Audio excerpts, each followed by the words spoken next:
तो नमस्कार साथियों, वेलकम है आपके अपने चैनल आरकेएस क्लासेस में। तो आज हम देखने वाले हिंदी का चौथा नंबर चैप्टर जो है आपका नाखून क्यों बढ़ते हैं। समझ गए है ना, नाखून क्यों बढ़ते हैं उसका ऑल ऑब्जेक्टिव क्वेश्चन देखने वाले हैं जो आपके 2025 बिहार बोर्ड एग्जाम में पूछने वाले हैं।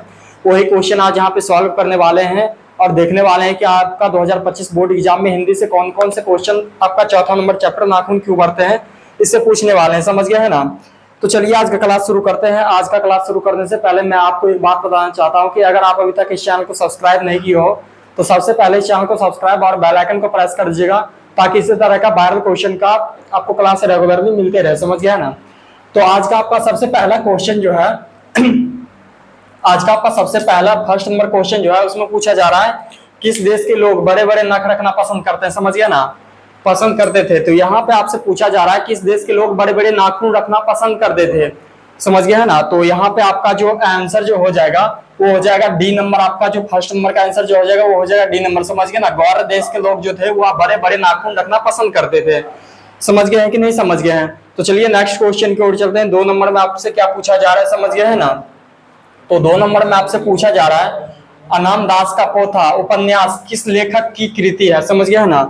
तो ये जो आपका जो हो जाएगा 3 नंबर का जो आंसर हो जाएगा हजारी प्रसाद द्विवेदी। समझ गया ना। 3 नंबर का जो आपका ये 2 नंबर का जो आपका आंसर हो जाएगा हजारी प्रसाद द्विवेदी।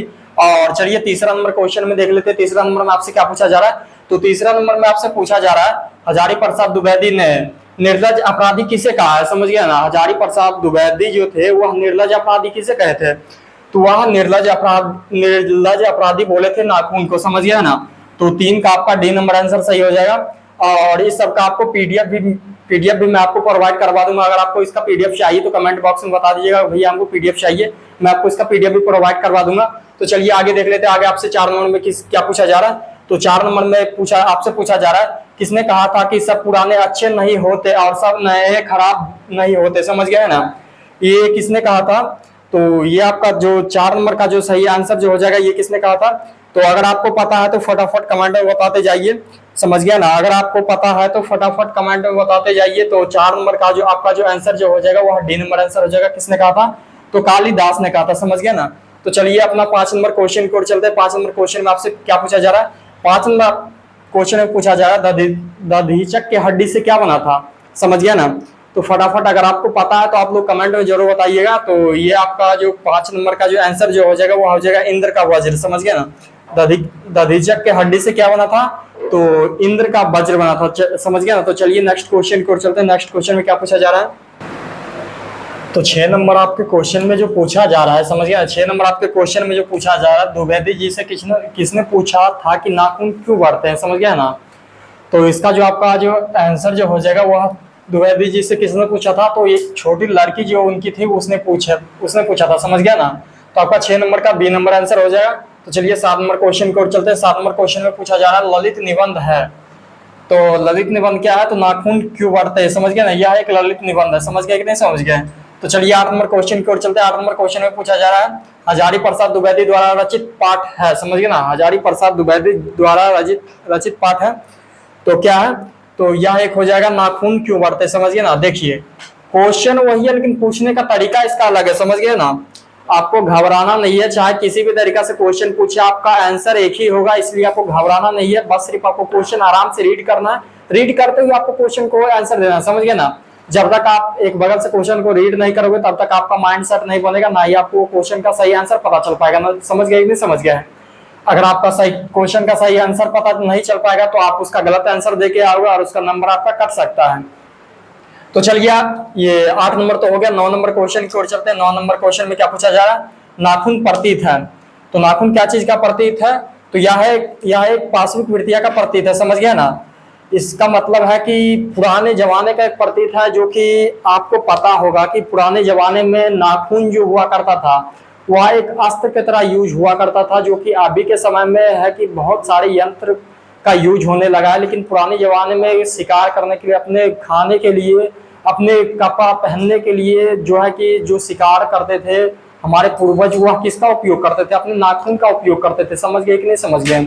और आपके जमाने में जो हो गया है कि नाखून एक फैशन बन चुका है, ट्रेंड बन चुका है, जो कि ये ज्यादातर लड़कियों में होता है। 99% लड़कियां ये सब करती है कि अपना नाखून बढ़ा लेती है और उसको एकदम लीपा पोती करके जो मर्जी है जो कलर है कर देती है, और उसको कहती है कि ये मेरा फैशन है, ये मेरा डिजाइन है, ये एक लुक बन गया। समझ गए कि नहीं समझ गए? तो चलिए नेक्स्ट क्वेश्चन की ओर चलते हैं। नेक्स्ट क्वेश्चन में आपसे पूछा जा रहा है, लेखक के अनुसार मनुष्य के नाखून नाखून किसके जीवन प्रतीत है? समझ गए? देखिए क्वेश्चन आपका यही है और पूछने का तरीका फिर बदल गया है। क्या है? क्वेश्चन आपका वही है, पूछने का तरीका फिर बदल गया है। तो इसका भी आंसर क्या हो जाएगा? तो इसका भी आंसर हो जाएगा पार्श्विक वृत्तीय का। समझ गए है ना? तो मैं आपको शुरू से बताते जा रहा हूं, आपको घबराना नहीं है, एकदम आराम से क्वेश्चन पहले रीड करना है, उसके बाद आंसर देना है। समझ गए कि नहीं समझ गए? तो आपका जो 10 नंबर क्वेश्चन पूछा जा रहा है, लेखक के अनुसार मनुष्य के नाखून किसके जीवन प्रतीत है? तो आपका जो आंसर जो हो जाएगा 10 नंबर का सी नंबर आंसर हो जाएगा पार्श्विक वृत्तीय का। तो चलिए नेक्स्ट क्वेश्चन की ओर चलते हैं। आपका नेक्स्ट क्वेश्चन में क्या पूछा जा रहा है? समझ गए ना? नेक्स्ट क्वेश्चन में आपसे क्या पूछा जा रहा है, नेक्स्ट क्वेश्चन की ओर चलते हैं और आगे की क्वेश्चन देखते हैं। तो चलिए नेक्स्ट क्वेश्चन में देख लेते हैं आपसे क्या पूछा जा रहा है। आपका 11 नंबर जो क्वेश्चन है, इसमें आपसे पूछा जा रहा है हजारी प्रसाद द्विवेदी का जन्म कब हुआ था? समझ गए ना? हजारी प्रसाद द्विवेदी जो थे उनका जन्म कब हुआ था? तो ये आपको पता होगा कि हजारी प्रसाद द्विवेदी जो थे वो उनका जन्म जो हुआ था 1907 ईस्वी में हुआ था। समझ गए ना? सन 1907 ईस्वी में हजारी प्रसाद द्विवेदी जी का जन्म हुआ था। और ये मैं आपको पूरे डिटेल्स में बता चुका हूँ कि कौन से लेखक का कब जन्म हुआ था और कब मृत्यु हुआ था। तो आप लोग कमेंट में इतना जरूर बताइएगा कि हजारी प्रसाद द्विवेदी जी जो थे इनका मृत्यु कब हुआ था। तो चलिए अगला क्वेश्चन को चलते हैं। 12 नंबर क्वेश्चन में आपसे क्या पूछा जा रहा है? 12 नंबर आपसे क्वेश्चन में पूछा जा रहा है शाहजात वृत्तियां किसे कहते हैं? तो शाहजात वृत्तियां जो आपका ये 12 नंबर का जो आपका आंसर हो जाएगा वो हो जाएगा बी नंबर, अनजान स्मृतियों को। समझ गए है ना? तो चलिए आगे देख लेते हैं। 13 नंबर क्वेश्चन में क्या पूछा जा रहा है? 13 नंबर क्वेश्चन में आपसे पूछा जा रहा है कि 13 नंबर आपसे क्वेश्चन में पूछा जा रहा है नाखून बढ़ना किसका परिणाम है? समझ गए ना? नाखून बढ़ना किसका परिणाम है? तो ये आपका आंसर जो हो जाएगा, समझ गया? 13 नंबर का जो आपका जो आंसर जो हो जाएगा ये आपको भी पता होगा कि नाखून बढ़ना किसका परिणाम है। तो अगर आपको पता है तो फटाफट कमेंट में बताते जाइए। समझ गया है ना? तो अगर आपको पता होगा तो आप फटाफट कमेंट में बताते जाइए। ये आपका 13 नंबर का जो आंसर जो हो जाएगा मनुष्य की अंश आजाद वृत्तियां का। समझ गया? 13 नंबर का बी नंबर आंसर हो जाएगा मनुष्य के अनजान आजाद वृत्तियां का। तो चलिए 12 नंबर क्वेश्चन में क्या पूछा जा रहा है वो देख लेते हैं।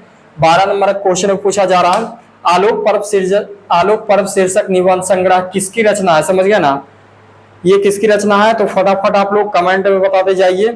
तो यह रचना है हजारी प्रसाद द्विवेदी जी का। समझ गए ना? यह किसकी रचना है? तो यह रचना है हजारी प्रसाद द्विवेदी जी का। तो आपका लास्ट क्वेश्चन है 13 नंबर। समझ गया ना? आपका लास्ट जो क्वेश्चन है 13 नंबर आपका चैप्टर नंबर 4 से लास्ट क्वेश्चन है 13 नंबर। इससे ज्यादा आपका क्वेश्चन नहीं पूछे जाएंगे। अगर पूछे भी जाते हैं तो कोई बात नहीं, मैं आपको इसका पूरे जब रेगुलर क्लास करवाऊंगा, जब एक साथ 100 ऑब्जेक्टिव क्वेश्चन करवाऊंगा तब मैं उसमें आपको बता दूंगा। अन्यथा इससे ज्यादा नहीं आपको पूछे जाएंगे। अगर आप इतना याद रखते हो तो 100% आप मार्क्स ले आओगे अपने एग्जाम में। समझ गए कि नहीं समझ गए? तो आपका लास्ट क्वेश्चन में पूछा जा रहा है, तो आपसे लास्ट क्वेश्चन में पूछा जा रहा है आदमी के नाखून क्यों बढ़ते हैं? यह प्रश्न लेखक से किसने किया था? समझ गया ना? तो यही देखिए फिर से ये क्वेश्चन रिपीट हुआ है कि नहीं हुआ है? समझ गया? लेकिन पूछने का तरीका अलग है। फिर से क्वेश्चन रिपीट हुआ है ना? तो यह लेखक की छोटी लड़की ने पूछा था। समझ गया है ना? कौन पूछा था? तो लेखक की छोटी लड़की ने। समझ गया है ना? तो इसका आपका आंसर क्या हो जाएगा? सी नंबर आंसर हो जाएगा। समझ गए कि नहीं समझ गए? तो चलिए ये आज का क्लास यहीं पे खत्म करते हैं। मिलेंगे नेक्स्ट क्लास में। जय हिंद।